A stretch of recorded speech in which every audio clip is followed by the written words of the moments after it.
I want to welcome you all from near and far. I can't tell you what a great honor it is for me to be in this room with so many experts from so many different parts of your governments. I am happy to have the opportunity to thank you in person for everything that you have been doing over the past year. So when Secretary of State Blinken asked us to build a global coalition, he was thinking of something along the lines of what he did for COVID, where countries worked together to make sure there was PPE and that there were vaccines everywhere. And so that was our goal.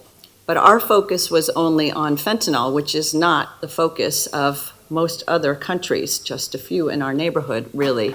And so we had a great difficulty initially getting any interest in getting countries to work together with us. So as we were thinking about it and doing research, it was quite obvious that every country has challenges. They're just different ones with synthetic drugs, whether it is Captagon, Tramadol, ketamine, MDMA, other things. And so we realized that there are a lot of lessons we can learn from other countries because of their experiences.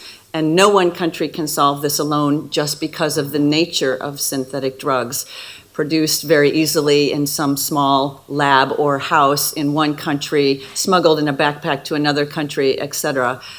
It is a challenge that faces all of us, and whether it's fentanyl or some other drug, in addition to plant-based drugs, we all share the same threat and we have to work together. So our goal for the launch of the coalition last July, which would be 1 year and a week, was to get 50 countries together. We ended up getting 80 countries and 11 international organizations, and now there are 156 countries and 15 different international organizations. And that is because of you all. The work that you have done at home, the communication that you've had in multilateral fora, the convergence of interests together has really changed the dynamic on this issue. And it is very clear now that, particularly at the UN Commission on Narcotic Drugs, that the world sees this as a shared threat and something that we can only solve by working together. So I want to thank you for all of the time that you have put into these 14 meetings a month over the since last October, which I know is a huge time commitment in addition to your very busy schedules and jobs. So thank you for sharing your information. Thank you for exchanging ideas. Thank you for letting us know your priorities. And thank you for the other things that we have achieved in this year because of you. At the CND in March, Secretary of State Blinken was the first U.S. Secretary of State that had ever gone to the CND, and he only did that because of this great swell of interest, shared interest in synthetic drugs. At the CND, the UN also approved for the first time a resolution on drug prevention and treatment and control, first time ever. And we used the term harm reduction, which I can tell you in the United States as recently as 2 years ago was a term we never used because there isn't a universal definition, and so we just didn't use it at all. Not only is it in the resolution, but it is something now that we have fully embraced. And President Biden has now requested $24 billion just for domestic treatment programs at home, which is unheard of. We now have a medical doctor who's the head of the White House Office of National Drug Control Policy, also unheard of. And all of this really is because of the things that you have done. At the CND, we also approved 18 new precursors, 2 of them for fentanyl, and then 16 others for MDMA and methamphetamine. And the most important part is that some of these have not been proven to be used in the manufacture of these drugs, but they can be. And so this is the very first step in trying to get ahead of things. Instead of constantly chasing behind these drugs, if we can schedule more of these precursor drugs, we are hoping that step by step we can start to get ahead of them. Because the drug cartels and those who are manufacturing these things, can use so many different combinations, as you know, to make the same drug. And until we can find a way to get ahead of them, we will constantly be chasing behind. So I want to thank you for all of these things that have happened. As a result of your discussions, we all now talk about polydrug use. For us, we were very focused on fentanyl, but it isn't typically just fentanyl you're finding in overdose cases. It's fentanyl and meth and maybe cocaine and other things as well. So what caused the overdose? Was it one? Was it a combination? So these are things that we are all now studying, learning together, and sharing information.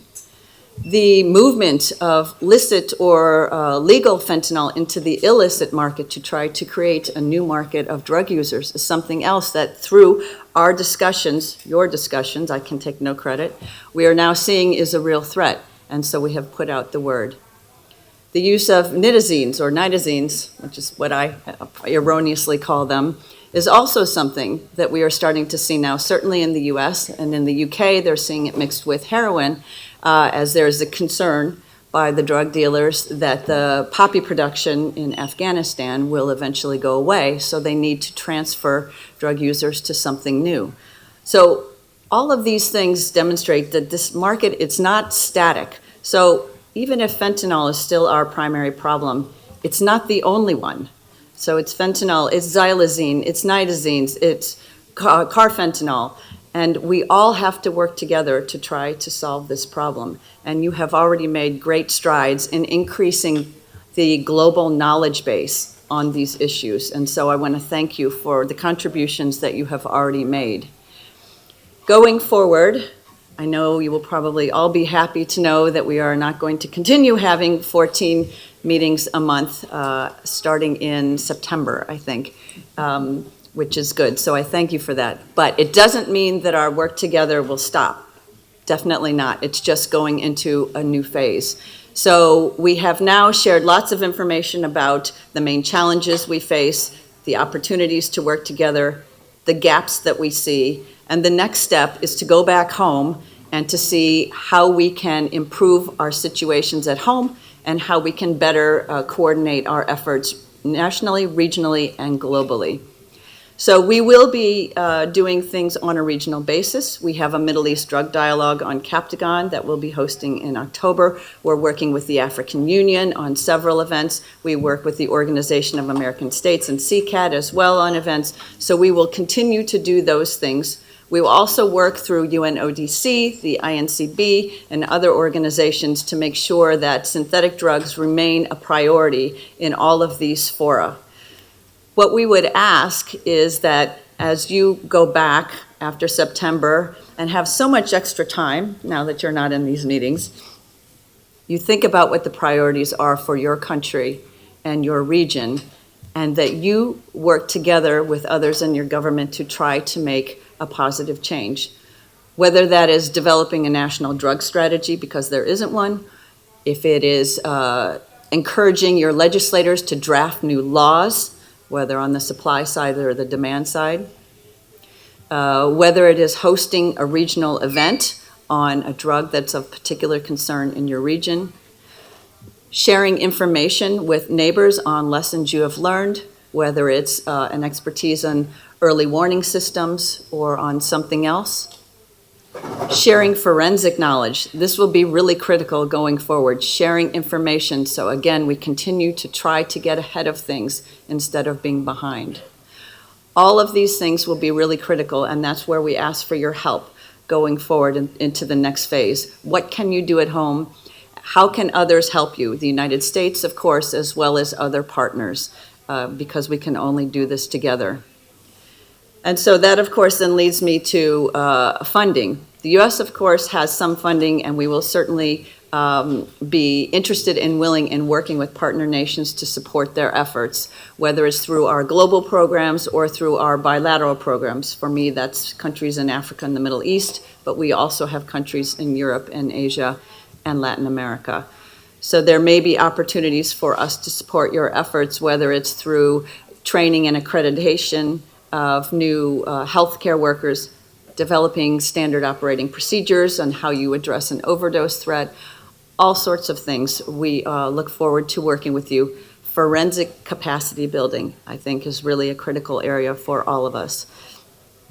Since we don't have an international organization that serves as a donor body, a place where we can all put our money together, we do have at least the Global Coalition as a connecting point, which will continue to exist, and we have the website, which will remain, and we would like to use that as a way to help bring people together and to support those who can provide help to those who would like help. And this is something that will have to continue, I think, for a number of years. None of this will be solved quickly. And we are already making a number of strides. So if I can call out some countries that have made some great contributions already, I will have to read these. So in November of 2023, Australia legislated enhanced controls on dual-use substances in order to better prevent the illicit diversion of the substances, including precursor chemicals. They also provided considerable financial support and in-kind assistance to build the capacity of third countries, so thank you to Australia for that. Japan organized the 26th Asia-Pacific Operational Drug Enforcement Conference in this past January with the focus on synthetic drugs. And they also continue to provide financial contributions to strengthen early warning systems in Southeast Asia and in the Pacific.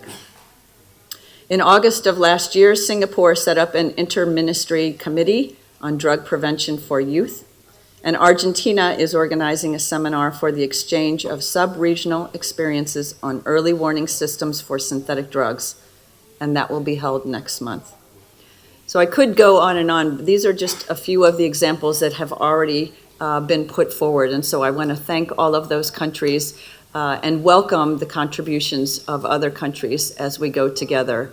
Once again, we can't do this alone. We know you all have challenges, and part of what I hope to get out of these meetings over the next few days is a better understanding of the main challenges that are facing each of you in your countries, and if there are ways that the United States or the Global Coalition can be of assistance. We will certainly try to do that. So once again, thank you very much for taking the time to come here, and thank you for all of the effort you've put into this since last October. We're very grateful. Wow, I am really exhausted hearing about that, and definitely not one of the young people that will get to go out and explore Thessaloniki. Thank you. But truly, wow, look at you all. This room is almost completely full. There are over 1,000 representatives from over 130 countries here. And as Mr. Theo Harris said, a lot of very big hearts, but also big brains. There is a lot of expertise in this room, and we are so lucky to bring you all together. So before I begin, can you please give yourselves a big hand, because you deserve it.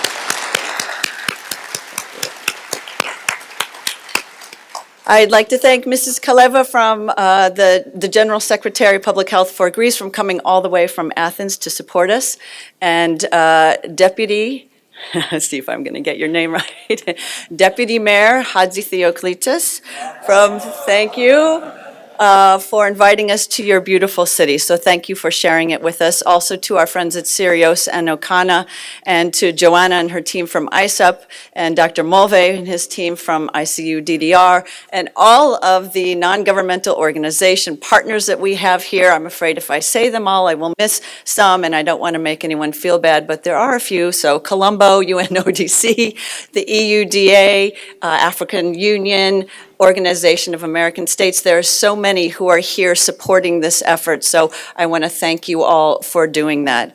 As others have said, it is important and very symbolic that this event was organized today, the International Day Against Drug Abuse and Illicit Trafficking, and so I hope we sort of take a moment to think about that. It's also when the UN has released its World Drug Report, and with respect to synthetic drugs, the record is mixed. On the positive side, they note that beginning in 2022, there was a leveling off of new fentanyl analogs, and in 2023, that number even decreased. However, on the flip side, nitazines have now sort of raised their ugly head as another potentially more lethal synthetic opioid that we are certainly seeing in the United States, I think in Europe as well, South America, Oceania. So that is beginning to spread, including in combination with plant-based drugs.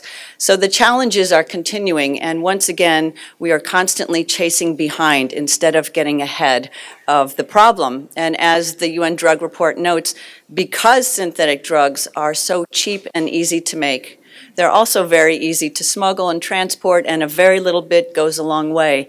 This is not a market that organized criminals and drug cartels are going to give up very easily. So it's a problem we are going to have, and as was noted, is only going to grow in the near term. And because no one country can solve this alone, the only way to solve this is collectively. What we see happening in one country today will certainly end up in another country tomorrow, and we can learn from each other's lessons. And I say that coming from the United States, where, as I think everyone knows, we have had a tremendous problem with the fentanyl overdose epidemic. The latest numbers are around 110,000 people died of an overdose, 70% of those from synthetic drugs, including fentanyl in many cases.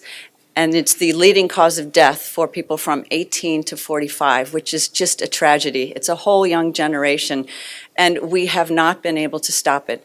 So we are looking for help everywhere. Others have other ideas. Others have experiences with different drugs that might be applicable. So we definitely need to work together. And that's why Secretary of State Blinken launched the Global Coalition to Address Synthetic Drug Threats last year.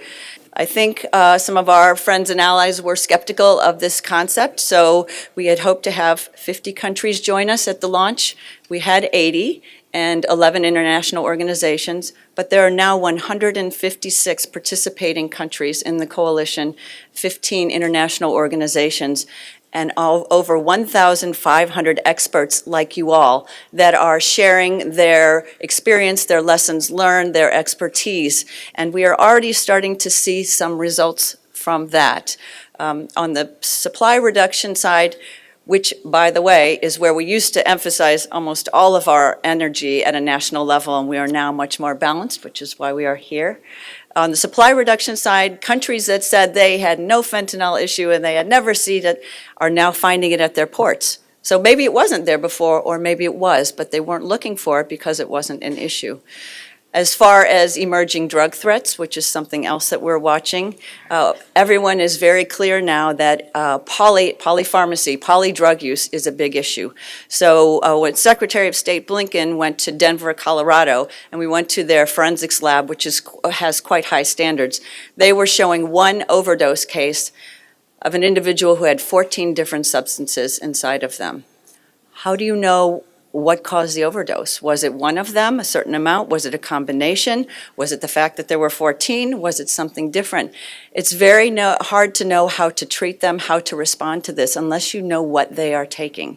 And so that is another reason why we need to share information. So part of the coalition is to try to get ahead of emerging drug threats by sharing information from forensic labs and other experts in the health field. On the drug demand reduction side, we are focusing on all of the things that you all are experts on: prevention, treatment, recovery, and alternatives to incarceration, which is also a very important element and cannot be underlooked. So combining a treatment option with incarceration.